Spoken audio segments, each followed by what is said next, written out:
Alors, on continue. Je vous ai mis les 3 mots qu'on vient de regarder. Dans la colonne des mots qui sont tout seuls, j'ai mis un but, une bille, une faute. Ça, c'est ce que dit le petit garçon dans l'histoire. Et son copain, à chaque fois, il s'amuse à transformer pour en avoir toujours plus.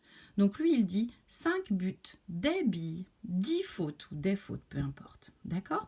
Donc, quelle est la différence entre ces deux groupes de mots? Un but et 5 buts? Eh bien, tout simplement, on a dû ajouter un S à but. On a dû ajouter un S à bille et on a dû ajouter un S à faute. Ça, c'est quelque chose que vous savez qu'il faut faire. C'est pour ça que je me permets de vous l'apprendre même si je ne suis pas en classe avec vous.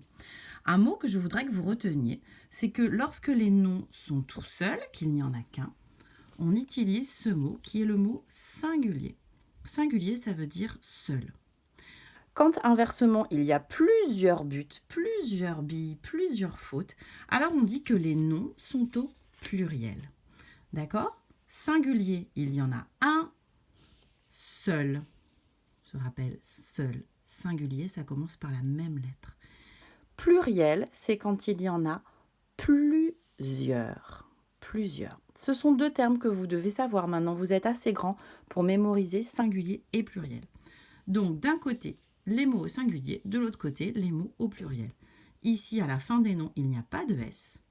Ici, on a des déterminants qui indiquent qu'il y a plusieurs noms, donc on met des S. Une petite exception que certains d'entre vous connaissent déjà, je pense à Yanis qui y pense souvent, certains mots au pluriel ne prennent pas de S, ils prennent des X. Un cadeau au pluriel devient des cadeaux avec un X. D'accord? On verra un petit peu plus tard pourquoi est-ce qu'on met un S ou un X. Ce que vous devez savoir, c'est qu'on met toujours quelque chose et la plupart du temps, c'est un S. Une dernière petite question. C'est qui le chef?